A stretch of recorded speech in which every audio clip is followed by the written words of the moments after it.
The Mali Empire was an empire in West Africa from circa 1235 to 1670. The empire was founded by Sundiata Keita and became renowned for the wealth of its rulers, especially Mansa Musa. The Manding languages were spoken in the empire. At its peak, Mali was the largest empire in West Africa, profoundly and widely influencing the culture of the region through the spread of its language, laws and customs. Much of the recorded information about the Mali Empire comes from 14th-century North African Arab historian Ibn Khaldun, 14th-century Moroccan traveler Ibn Battuta and 16th-century Moroccan traveler Leo Africanus. The other major source of information is Mandinka oral tradition, as recorded by storytellers known as griots. The empire began a small Mandinka kingdom at the upper reaches of the Niger River, centered around the town of Niani. During the 11th and 12th centuries, it began to develop as an empire following the decline of the Ghana Empire, or Ouagadougou, to the north. During this period, trade routes shifted southward to the savannah, stimulating the growth of states such as Benin. The early history of the Mali Empire is unclear, as there are conflicting and imprecise accounts by both Arab chroniclers and oral traditionalists. Sundiata Keita is the first ruler for which there is accurate written information. Sundiata Keita was a warrior prince of the Keita dynasty who was called upon to free the Mali people from the rule of the king of the Soso Empire, Somaro Kante. The conquest of Soso in circa 1235 gave the Mali Empire access to the trans-Saharan trade routes. Following the death of Sundiata Keita in circa 1255, the kings of Mali were referred to by the title Mansa. In circa 1285 Sakura, a former royal court slave, became emperor and was one of Mali's most powerful rulers, greatly expanding the empire's territory. He made a pilgrimage to Mecca during the reign of Mamluk Sultan and Nasir Muhammad, but died on his voyage home. After the reigns of three more emperors, Musa Keita became Mansa in circa 1312. He made a famous pilgrimage to Mecca from 1324 to 1326. His generous gifts to Mamluk Egypt and his expenditure of gold caused significant inflation in Egypt. Maganai succeeded his father as Mansa in 1337, but was deposed by his uncle Suleiman in 1341. It was during Suleiman's 19-year reign that Ibn Battuta visited Mali.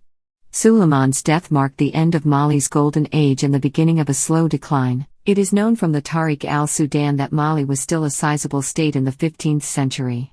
The Venetian explorer Alvise Cadamosto and Portuguese traders confirmed that the peoples of the Gambia were still subject to the Mansa of Mali. Upon Leo Africanus's visit at the beginning of the 16th century, his descriptions of the territorial domains of Mali showed that it was still a kingdom of considerable area.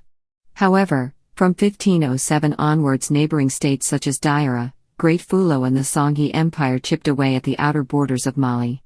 In 1542, the Songhi invaded the capital city of Niani but were unsuccessful in conquering the empire. During the 17th century, the Mali Empire faced incursions from the Bamana Empire. After unsuccessful attempts by Mansa Mama Magan to conquer Bamana, in 1670 the Bamana sacked and burned Niani, and the Mali Empire rapidly disintegrated and ceased to exist, being replaced by independent chiefdoms. The Keitas retreated to the town of Kongaba, where they became provincial chiefs. Geography. Territory. The Mali Empire reached its largest area under the lay Keita Mansus. Al-Umari, who wrote down a description of Mali based on information given to him by Abu Sa'id Otman ed Dukalai, reported the realm as being square and an 8-month journey from its coast at Tura to Muli. Umari also describes the empire as being south of Marrakesh and almost entirely inhabited except for few places. Mali's domain also extended into the desert. He describes it as being north of Mali but under its domination implying some sort of vassalage for the Antazar, Yantaris, Medusa and Limtuna Berber tribes. The empire's total area included nearly all the land between the Sahara Desert and coastal forests. It spanned the modern-day countries of Senegal, southern Mauritania, Mali, northern Burkina Faso, western Niger, the Gambia, Guinea-Bissau, Guinea, the Ivory Coast and northern Ghana. By 1350, the empire covered approximately 478,819 square miles. The empire also reached its highest population during the lay period, ruling over 400 cities, towns and villages of various religions and elasticities. During this period only the Mongol Empire was larger. The dramatic increase in the empire's growth demanded a shift from the Mandan Kurufaba's organization of 3 states with 12 dependencies.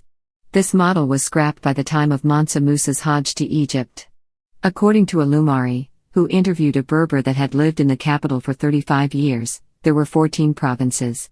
In Alumari's record, he only records the following 13 provinces and 5 states: Ghana, Zagun or Zafun, Turaka or Turanka, Takrur, Sanagana, Bambuk or Bamfu, Zargatabana, Darmora or Babatra Darmora, Zaga, Kabura or Kabura, Barakuri or Barauri, Gao or Kaka, Mali or Mandan.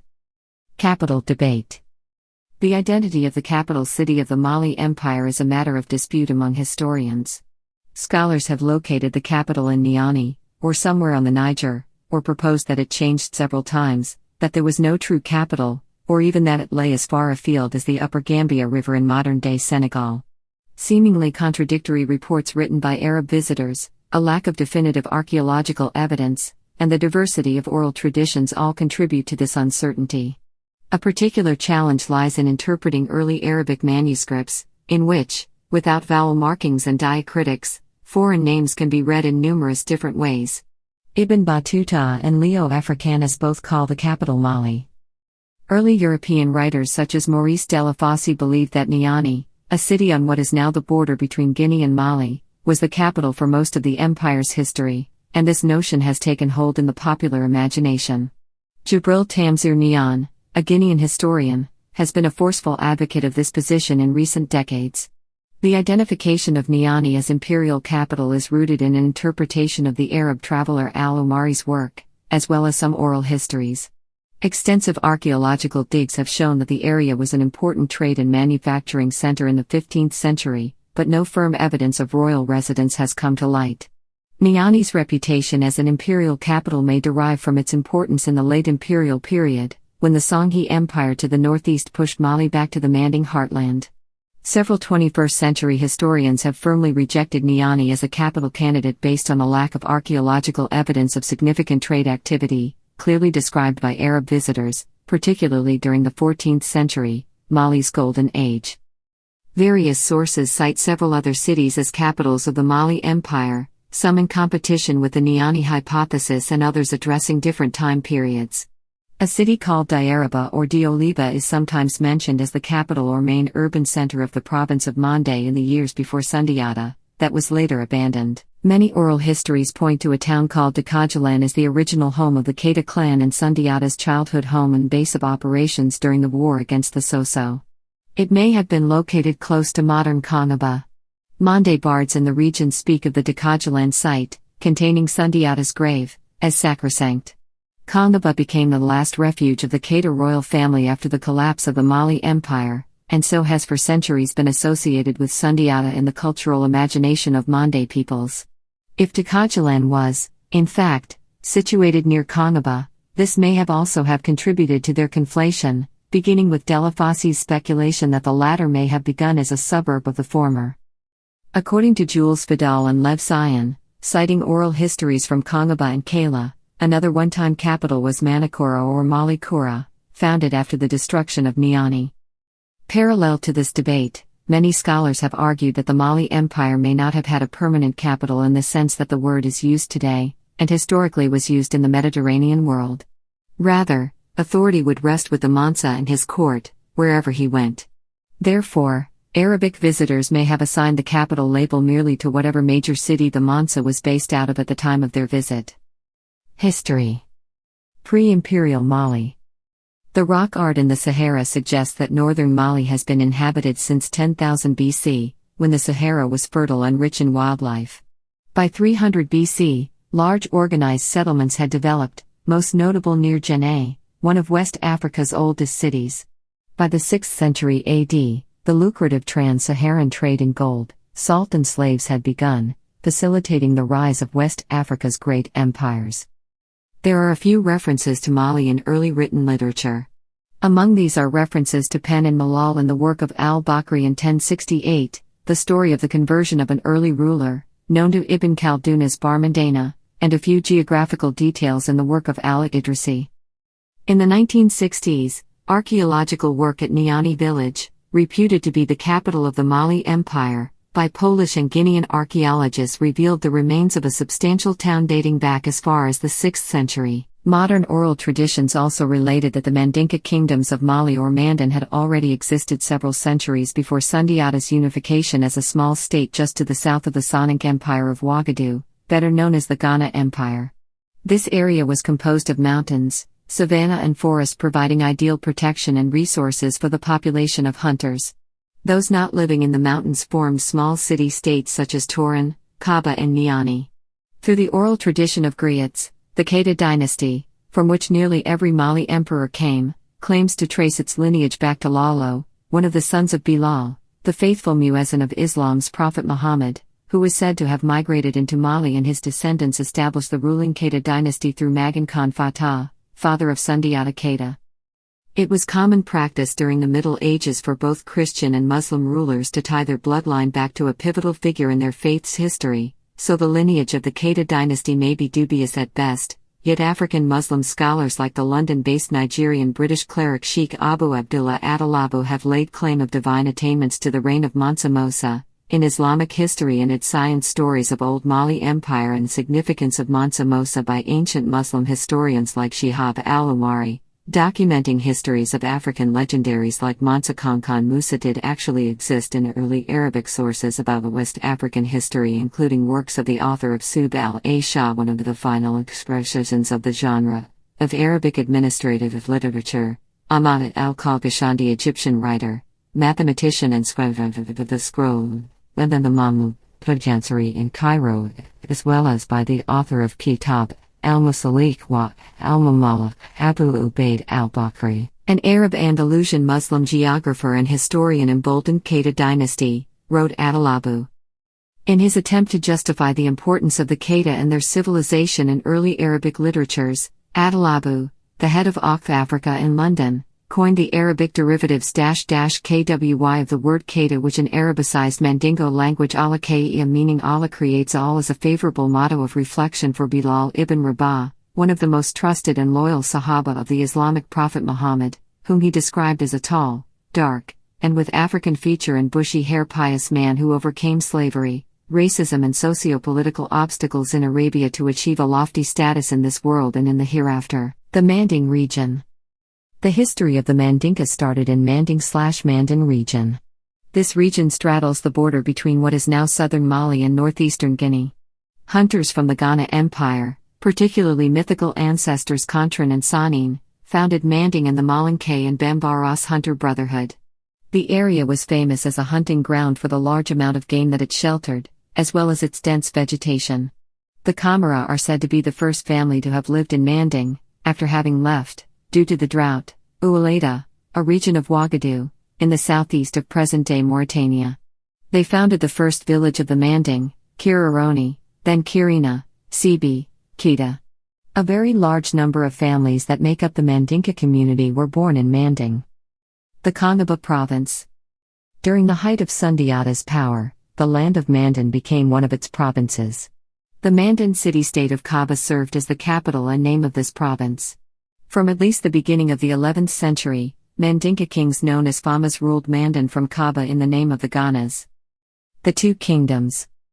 Ouagadougou's control over Mandan came to a halt after internal instability led to its decline. The Kongaba province, free of Sonic influence, splintered into 12 kingdoms with their own Magan or Fama. Mandan was split in half, with the Dadougou territory to the northeast and the Cree territory to the southwest. The tiny kingdom of Niani was one of several in the Cree area of Mandan. The Kaniaga rulers. In approximately 1140, the Soso kingdom of Kaniaga, a former vassal of Ouagadougou, began conquering the lands of its old rulers. By 1180 it had even subjugated Ouagadougou, forcing the Sonic to pay tribute. In 1203, the Soso king Somauro of the Kante clan came to power and reportedly terrorized much of Mandan, stealing women and goods from both Dadougou and Cree. The Hungering Lion. According to Nyan's version of the epic, during the rise of Kaniaga, Sundiata of the Keita clan was born in the early 13th century. He was the son of Nyani's Fama, Nare Fa. Sundiata's mother was Magan Konfata's second wife, Sagalon Keju. She was a hunchback from the land of Du, south of Mali. The child of this marriage received the first name of his mother and the surname of his father. Combined in the rapidly spoken language of the Mandinka, the names formed Sunjata or Sundiata Keita. The anglicized version of this name, Sunjata, is also popular. In Ibn Khaldun's account, Sunjata is recorded as Mari Jata with Mari meaning emir or prince. He also states that Jata or Jata means lion. Prince Sunjata was prophesied to become a great conqueror. To his parents' dread, the prince did not have a promising start. Sundiata, according to the oral traditions, did not walk until he was 7 years old. However, once Sundiata did gain use of his legs, he grew strong and very respected. Sadly for Sunjata, this did not occur before his father died. Despite the Fama of Nyani's wishes to respect the prophecy and put Sundiata on the throne, the son from his first wife Sasuma Bareti was crowned instead. As soon as Sasuma's son Dankaran Tuman took the throne, he and his mother forced the increasingly popular Sunjata into exile along with his mother and 2 sisters. Before Dankaran Tuman and his mother could enjoy their unimpeded power, King Somaro set his sights on Nyani, forcing Dankaran to flee to Kisidugu. After many years in exile, first at the court of Ouagadougou and then at Mima, Sundiata was sought out by a Nyani delegation and begged to combat the Soso and free the kingdoms of Mandan forever. Battle of Kirina. Returning with the combined armies of Mima, Ouagadougou and all the rebellious Mandinka city-states, Magan Sundiata led a revolt against the Kaniaga kingdom around 1234. The combined forces of northern and southern Mandan defeated the Soso army at the Battle of Kirina in approximately 1235. This victory resulted in the fall of the Kaniaga kingdom and the rise of the Mali Empire. After the victory, King Somaro disappeared, and the Mandinka stormed the last of the Soso cities. Magan Sundiata was declared Fama of Famas and received the title Mansa, which translates roughly to emperor. At the age of 18, he gained authority over all the 12 kingdoms in an alliance known as the Mandan Kuru Faba. He was crowned under the throne named Sunidata Keita, becoming the first Mandinka emperor. And so the name Keita became a clan/family and began its reign, Mari Jata I/Sundiata Keita I. Mansa Mari Jata, later named Sundiata Keita, saw the conquest of several key locals in the Mali Empire. He never took the field again after Kirina, but his generals continued to expand the frontier, especially in the west where they reached the Gambia River and the marches of Tekrur. This enabled him to rule over a realm larger than even the Ghana Empire in its apex. When the campaigning was done, his empire extended 1,000 miles east to west, with those borders being the bends of the Senegal and Niger rivers respectively. After unifying Mandan, he added the Wangara goldfields, making them the southern border. The northern commercial towns of Walata and Otagost were also conquered and became part of the new state's northern border. Ouagadougou and Mima became junior partners in the realm and part of the imperial nucleus. The lands of Bambugu, Halo, and Kabu were added into Mali by Fakali Koroma, Fran Kamara and Taramakan Traore, respectively. Among the many different ethnic groups surrounding Mandan were Pular-speaking groups in Makana, Tekrur, and Futa Jalan. Imperial Mali. Imperial Mali is best known through 3 primary sources. The first is the account of Shihab al-Omari, written in about 1340 by a geographer-administrator in Mamluk, Egypt. His information about the empire came from visiting Malians taking the Hajj, or pilgrim's voyage to Mecca. He had first-hand information from several sources, and from a second-hand source, he learned of the visit of Mansa Musa. The second account is that of the traveler Ibn Battuta, who visited Mali in 1352. This is the first account of a West African kingdom made directly by an eyewitness, the others are usually second-hand. The third great account is that of Ibn Khaldun, who wrote in the early 15th century. While the accounts are of limited length, they provide a fairly good picture of the empire at its height. The Emperors of Mali. There were 21 known Manses of the Mali Empire after Mari Jata I, and probably about 2 or 3 more yet to be revealed. The names of these rulers come down through history via the Jalis and modern descendants of the Keita dynasty residing in Kanaba. What separates these rulers from the founder, other than the latter's historic role in establishing the state, is their transformation of the Mandan Kurufaba into a Mandan empire. Not content to rule fellow Manding subjects unified by the victory of Mari Jata I, these Manzas would conquer and annex Fula, Wolof, Bamana, Songhai, Tuareg and countless other peoples into an immense empire. Sundiata Keita lineage. The first three successors to Mari Jata/Sundiata Keita all claimed it by blood right or something similar. This 25-year period saw large gains for the Mansa and the beginning of fierce internal rivalries that nearly ended the burgeoning empire. Wali Keita I. After Sundiata's death in 1255, custom dictated that his son ascend the throne, assuming he was of age. However, Yaralinkan was a minor following his father's death. Manding Bori Keita, Sundiata's half-brother in Kankoro Siki, should have been crowned according to the Kurukan Fuga. Instead, Mari Jata's son seized the throne and was crowned Mansa Wali Keita. Mansa Wali Keita proved to be an efficient emperor, adding more lands to the empire, including the Gambian provinces of Badi and Kasa. He also conquered the gold-producing provinces of Bambuk and Bandu. The central province of Konkodugu was established. The Songhai kingdom of Gao also seems to have been subjugated for the first of many times around this period. Aside from military conquest, Wali is also credited with agricultural reforms throughout the empire, putting many soldiers to work as farmers in the newly acquired Gambian provinces. Just prior to his death in 1270, Wali went on the Hajj to Mecca during the reign of Mamluk Sultan Baybars, according to Ibn Khaldun. This helped in strengthening ties with North Africa and Muslim merchants. The general's sons. As a policy of controlling and rewarding his generals, Mari Jata adopted their sons. These children were raised at the Mansa's court and became Ketas upon reaching maturity.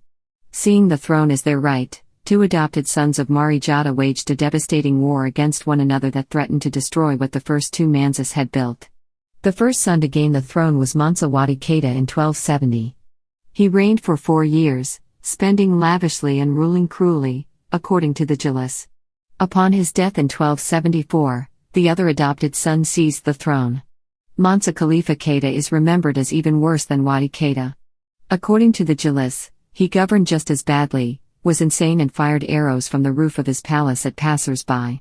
Ibn Khaldun recounts that the people rushed upon him and killed him during a popular revolt. The Gabara replaced him with Manding Bori Keita in 1275. The court Mansas. After the chaos of Wadi Keita and Khalifa Keita's reigns, a number of court officials with close ties to Sundiata Keita ruled. They began the empire's return to stability, setting it up for a golden age of rulers. Abubakari Keita I. Manding Bori was crowned under the throne name Mansa Abubakari. Mansa Abubakari's mother was Namanj, the third wife of Magan Khan Fatah. Prior to becoming Mansa, Abubakari had been one of his brother's generals and later his Kankoro Siki. Little else is known about the reign of Abubakari I, but it seems he was successful in stopping the hemorrhaging of wealth in the empire. Sakura. In 1285, a court slave freed by Sundiata Keita, and who had also served as a general, usurped the throne of Mali. The reign of Mansa Sakura appears to have been beneficial, despite the political shakeup. He added the first conquest to Mali since the reign of Wali, including the former Ouagadougou provinces of Tekir and Daira. His conquest did not stop at the boundaries of Ouagadougou, however. He campaigned into Senegal and conquered the Wolof province of Dialof, then took the army east to subjugate the copper-producing area of Takeda. He also conquered Makana and raided into Gao to suppress its first rebellion against Mali. More than just a mere warrior, Mansa Sakura went on the Hajj during the reign of al-Nasir Muhammad. Mansa Sakura also opened direct trade negotiations with Tripoli and Morocco. According to one account, Sakura was murdered on his return trip from Mecca in or near present-day Djibouti by a Danakil warrior attempting to rob him. The emperor's attendants rushed his body home through the Wadai region and into Khanum, where one of that empire's messengers was sent to Mali with news of Sakura's death. When the body arrived in Niani, it was given a regal burial despite the usurper's slave roots. The Kolankan Keita lineage. The Gabara selected Ko Mamadi Keita as the next Mansa in 1300. He was the first of a new line of rulers directly descending from Sundiata Keita's sister, Kolankan Keita. But, seeing as how these rulers all shared the blood of Magan Khan Fatah, they are considered legitimate Keitas. Even Sakura, with his history of being a slave in the Keita family, was considered a Keita, so the line of Bilal had yet to be broken.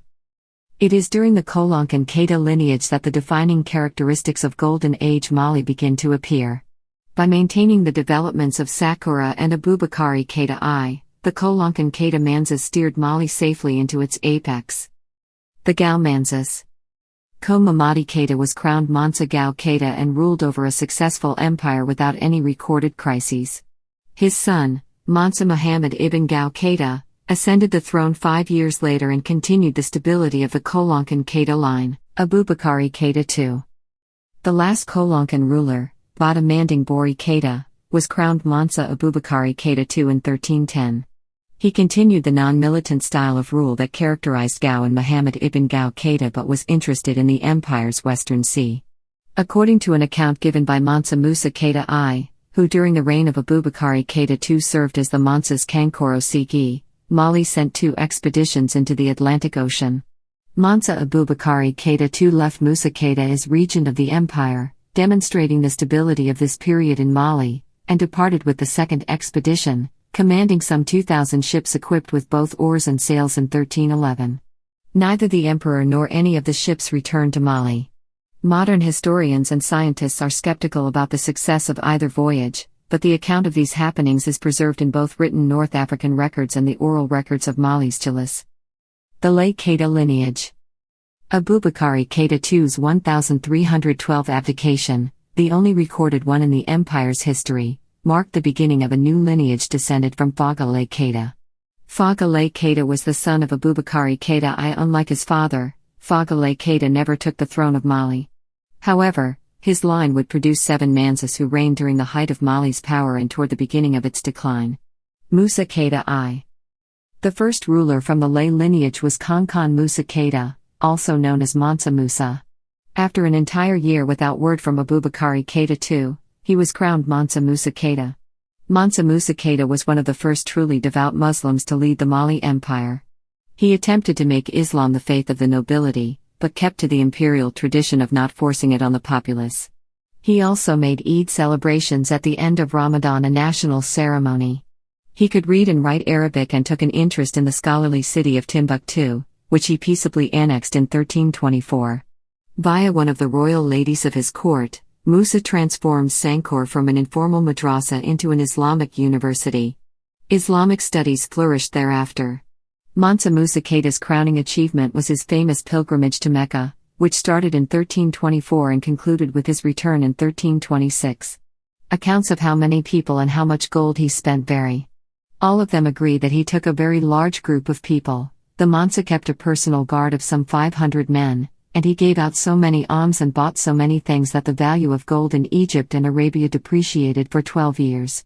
When he passed through Cairo, historian al-Makhrizi noted the members of his entourage proceeded to buy Turkish and Ethiopian slave girls, singing girls and garments, so that the rate of the gold dinar fell by 6 dirhams. Another testimony from Ibn Khaldun describes the grand pilgrimage of Mansa Musa consisting of 12,000 slaves. He made a pilgrimage in 724-1324. At each halt, he would regale us rare foods and confectionery. His equipment furnishings were carried by 12,000 private slave women wearing gown and brocade and Yemeni silk. Mansa Musa came from his country with 80 loads of gold dust, each load weighing 3 kantars. In their own country they use only slave women and men for transport, but for long journeys such as pilgrimages they have mounts. Contemporary sources suggest that the mounts employed by this caravan were 100 elephants, which carried those loads of gold, and several hundred camels, carrying the food, supplies and weaponries which were brought to the rear. Musa took out large loans from money lenders in Cairo before beginning his journey home. It is not known if this was an attempt to correct the depreciation of gold in the area due to his spending, or if he had simply run out of the funds needed for the return trip. Musa's Hajj, and especially his gold, caught the attention of both the Islamic and Christian worlds. Consequently, the name of Mali and Timbuktu appeared on 14th-century world maps. While on the Hajj, he met the Andalusian poet and architect S. Saheli. Mansa Musa brought the architect back to Mali to beautify some of the cities. But more recent analysis suggests that his role, if any, was quite limited. The architectural crafts in Granada had reached their zenith by the 14th century, and it's extremely unlikely that a cultured and wealthy poet would have had anything more than a dilettante's knowledge of the intricacies of contemporary architectural practice. Mosques were built in Gao and Timbuktu, along with impressive palaces also built in Timbuktu. By the time of his death in 1337, Mali had control over Taghaza, a salt-producing area in the north, which further strengthened its treasury. That same year, after the Mandinka general known as Sagmandir put down yet another rebellion in Gao, Mansa Musa came to Gao and accepted the capitulation of the king of Ghana and his nobles. By the end of Mansa Musa's reign, the Sankore University had been converted into a fully staffed university with the largest collections of books in Africa since the Library of Alexandria. The Sankore University was capable of housing 25,000 students and had one of the largest libraries in the world with roughly 1 million manuscripts. Mansa Musa Keita was succeeded by his son, Magan Keita I, in 1337. Mansa Magan Keita I spent wastefully and was the first lackluster emperor since Khalifa Keita. But the Mali Empire built by his predecessors was too strong for even his misrule, and it passed intact to Musa's brother, Suleiman Keita, in 1341. Suleiman Keita. Mansa Suleiman Keita took steep measures to put Mali back into financial shape, thereby developing a reputation for miserliness. However, he proved to be a good and strong ruler despite numerous challenges. It is during his reign that Fula raids on Takrur began. There was also a palace conspiracy to overthrow him hatched by the Kasakasi and several army commanders. Mansa Suleiman's generals successfully fought off the military incursions, and the senior wife Kasi behind the plot was imprisoned. The Mansa also made a successful Hajj, kept up correspondence with Morocco and Egypt, and built an earthen platform at Kongaba called the Kamanbolan, where he held court with provincial governors and deposited the holy books he brought back from Hedges. The only major setback to his reign was the loss of Mali's Dialof province in Senegal. The Wolof populations of the area united into their own state known as the Jolof Empire in the 1350s. Still, when Ibn Battuta arrived at Mali in July 1352, he found a thriving civilization on par with virtually anything in the Muslim or Christian world. Mansa Suleiman Keita died in 1360 and was succeeded by his son, Kamba Keita. The North African traveler and scholar Ibn Battuta visited the area in 1352 and, according to a 1929 English translation, said this about its inhabitants. The Negroes possess some admirable qualities. They are seldom unjust, and have a greater abhorrence of injustice than any other people. There is complete security in their country. Neither traveler nor inhabitant in it has anything to fear from robbers or men of violence. The Travels of Ibn Battuta. Abu Abdallah ibn Battuta was born in Morocco in the year 1304. Years later, during his mandatory pilgrimage to Mecca as a Muslim and a Qadi, he decided that what he wished to do most was travel to and beyond every part of the Muslim world. Upon this realization, Ibn made a personal vow to never travel any road a second time. He began on his long and eventful journey, making many stops along the way. It was in Cairo, Egypt, that he first heard of the great ruler of Mali, Mansa Musa. A few years prior to Battuta's visit, Mansa Musa had passed through Cairo as well on his own pilgrimage to Mecca. He had brought with him a large entourage of slaves, soldiers and wives, along with over 1,000 pounds of gold. With this he flooded Cairo to the point of disrupting the entire gold market for decades to come. Aside from gold, Mali traded many other lavish resources, and its riches were spoken of widely, along with encouraging Islam across Africa. There is no doubt that, even after his long and tiring travels, a curious Ibn Battuta would saddle up again to make the long journey across the Sahara and into the Kingdom of Mali. After entering the country and staying for 8 long months, Ibn left with mixed feelings. At first his impressions were not good. As a meal he was offered a bowl of millet with honey and yogurt. Seeing this as offensive, he wished to leave as soon as possible. During his stay he was also fed rice, milk, fish, chicken, melons, pumpkins and yams. From the king, he was gifted 3 loaves of bread, a gourd full of yogurt, and a piece of beef fried in shea butter. He was insulted by this as well, feeling that the gift was inadequate for him. When I saw it I laughed, and was long astonished at their feeble intellect and their respect for mean things. He was also taken aback by the local customs regarding the sexes. In his mind, man and woman should be separate in an Islamic society.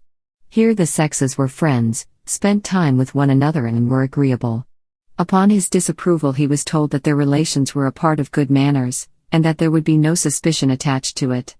To his surprise, female servants and slaves also often went completely nude in front of the court to see, which would not have been acceptable as a Muslim or any kind of woman. They wore no veil and crawled on their hands and knees, throwing dust over themselves when approaching their ruler, Mansa Suleiman.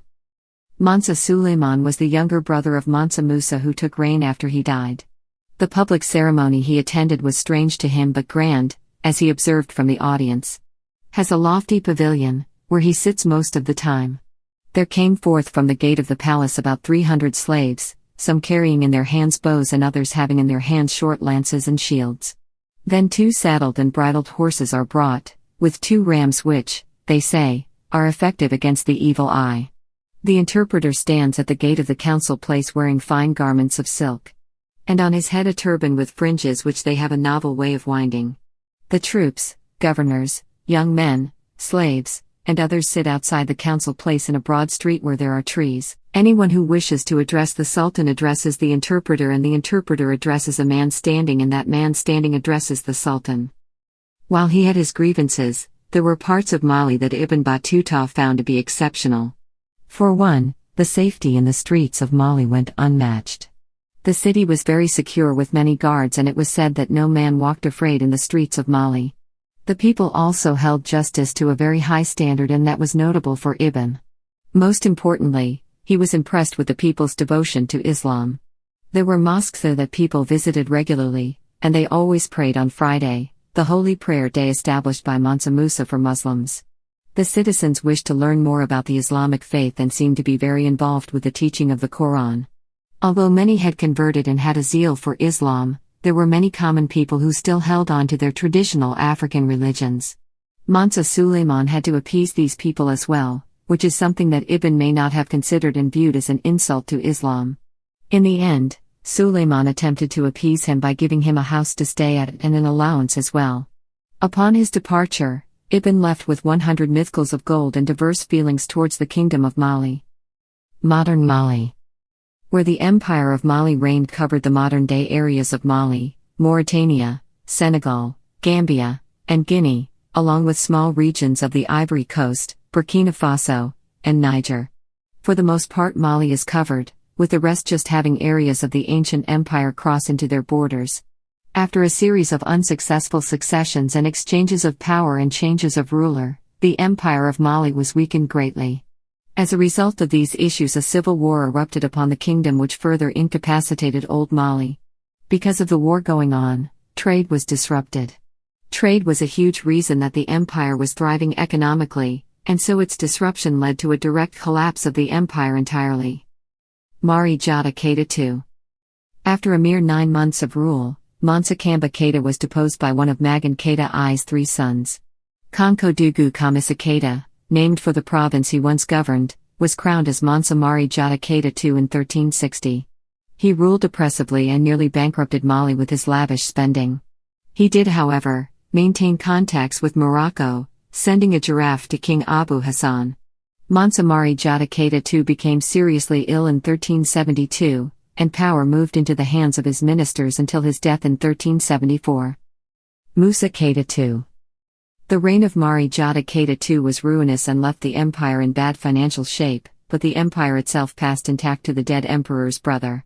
Mansa Fatima Musa Keita, or Mansa Musa Keita II, began the process of reversing his brother's excesses.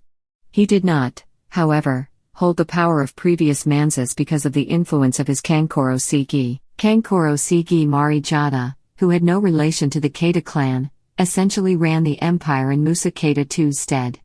Ibn Khaldun recorded that in 776 AH or 1375 AD he interviewed a Shijilmasan scholar named Muhammad b. Wasil who had lived in Gao and had been employed in its judiciary. The latter told Ibn Khaldun about devastating struggle over Gao between Mali imperial forces against Berber Tuareg forces from Takeda. The text of Ibn Khaldun says Gao, at this time is devastated. It seems quite possible that an exodus of the inhabitants took place at this juncture and the importance of the city was not revived until the rise of the Songhai Empire. The Songhai settlement effectively shook off Mali's authority in 1375. Still, by the time of Mansa Musa Keita II's death in 1387, Mali was financially solvent and in control of all of its previous conquests short of Gao and Dialof. 40 years after the reign of Mansa Musa Keita I, the Mali Empire still controlled some 1,100,000 square kilometers of land throughout Western Africa. Magan Keita II. The last son of Magan Keita I, Tenan Magan Keita, was crowned Mansa Magan Keita II in 1387. Little is known of him except that he only reigned 2 years. He was deposed in 1389, marking the end of the Fagale Keita Mansis. The obscure lineages. From 1389 onwards, Mali gained a host of manses of obscure origins. This is the least known period in Mali's imperial history. What is evident is that there is no steady lineage governing the empire. The other characteristic of this era is the gradual loss of its northern and eastern possessions to the rising Songhai Empire and then the movement of the Mali's economic focus from the trans-Saharan trade routes to the burgeoning commerce along the coast. Sandaki Keita. Mansa Sandaki Keita, a descendant of Kankoro Sigi Mari Jata Keita, deposed Magan Keita II, becoming the first person without any Keita dynastic relation to officially rule Mali. Sandaki Keita should not, however, be taken to be this person's name but a title. Sandaki likely means High Counselor or Supreme Counselor, from San or Sanon and Adegwe. He would only reign a year before a descendant of Mansa Gao Keita removed him. Magan Keita III.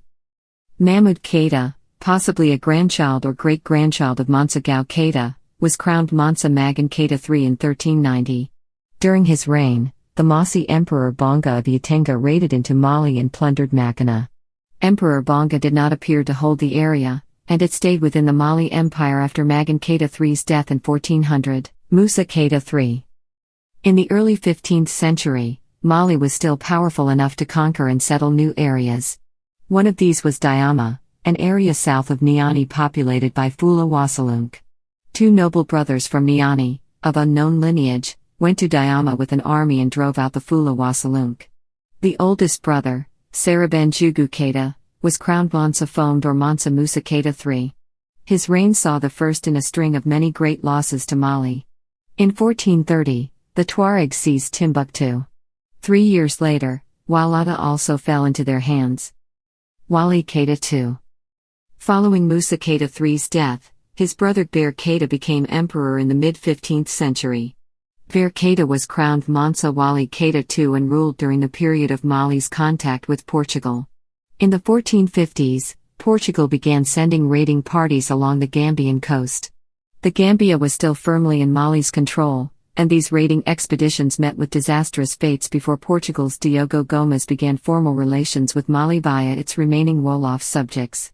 Ulvise Cadamosto, a Venetian explorer, recorded that the Mali Empire was the most powerful entity on the coast in 1454. Despite their power in the west, Mali was losing the battle for supremacy in the north and northeast. The new Songhai Empire conquered Mima, one of Mali's oldest possessions, in 1465. It then seized Timbuktu from the Tuareg in 1468 under Sunni Ali Bur. In 1477, the Yatenga Emperor Nasser made yet another Mossi raid into Makana, this time conquering it and the old province of Ba, Ghana. Mansa Mahmud Keita II. Mansa Mahmud Keita II came to the throne in 1481 during Mali's downward spiral. It is unknown from whom he descended, however. Another emperor, Mansa Magan Keita III, is sometimes cited as Mansa Mahmud Keita I. Still, throne names don't usually indicate blood relations. Mansa Mahmud Keita II's rule was characterized by more losses to Mali's old possessions and increased contact between Mali and Portuguese explorers along the coast. In 1481, Fula raids against Mali's Tekrur provinces began. The growing trade in Mali's western provinces with Portugal witnessed the exchange of envoys between the two nations. Mansa Mahmud Keita II received the Portuguese envoys Pero de Vora and Gonçalo Ns in 1487. The Mansa lost control of Halo during this period. Meanwhile, Songhai seized the salt mines of Taghaza in 1493. That same year, Mahmud II sent another envoy to the Portuguese proposing alliance against the Fula. The Portuguese decided to stay out of the conflict and the talks concluded by 1495 without an alliance. Mansa Mahmud Keita III. The last Mansa to rule from Niani is Mansa Mahmud Keita III, also known as Mansa Mamadou Keita II. He came to power around 1496 and has the dubious honor of being the Mansa under which Mali suffered the most losses to its territory. Songhai forces under the command of Askia Muhammad I defeated the Mali general Fadi Kwali Keita in 1502 and seized the province of Diafunu. In 1514, the Dinayant dynasty was established in Tekrar.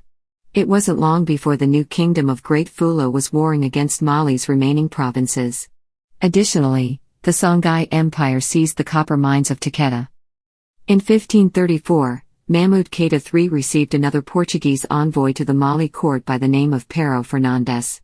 This envoy from the Portuguese coastal port of Elmina arrived in response to the growing trade along the coast and Mali's now urgent request for military assistance against Songhai. Still, no help came from the envoy and further possessions of Mali were lost one by one. Mansa Mahmud Keita III's reign also saw the military outpost and province of Kabu become independent in 1537. The Kabu Empire appears as ambitious as Mali was in its early years and conquers Mali's remaining Gambian provinces of Kassa and Badi. The most defining moment in Mahmud Keita III's reign is arguably the final conflict between Mali and Songhai in 1545. Songhai forces under Askia Ishak's brother, Daoud, sack Niani and occupy the palace.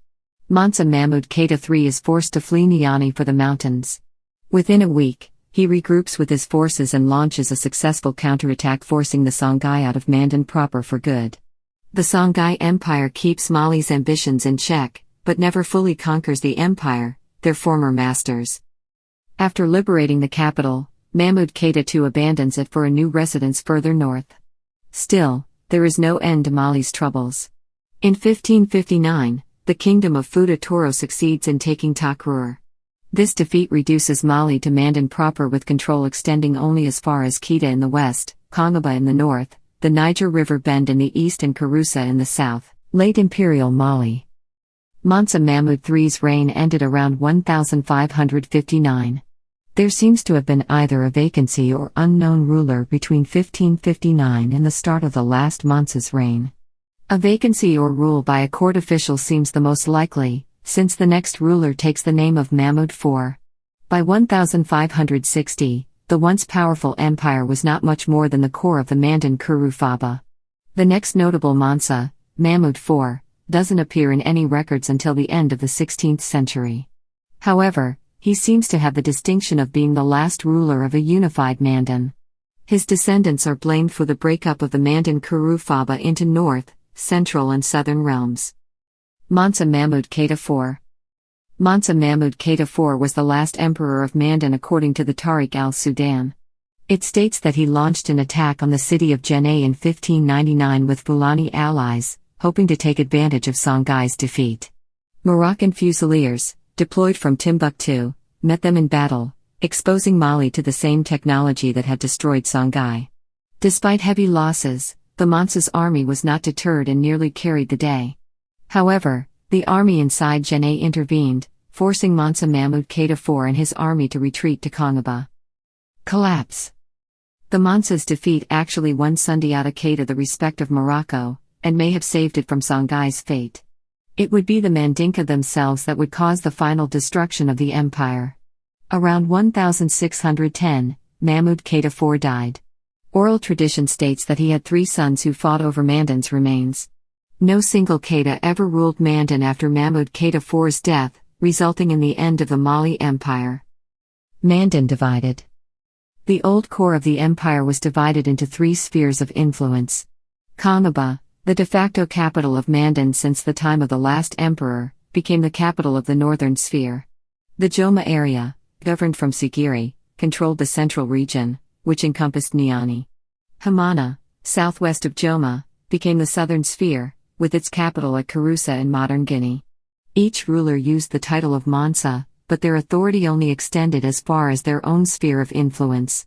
Despite this disunity in the realm remained under Mandinka control into the mid-17th century. The 3 states warred with each other as much, if not more, than they did against outsiders, but rivalries generally stopped when faced with invasion.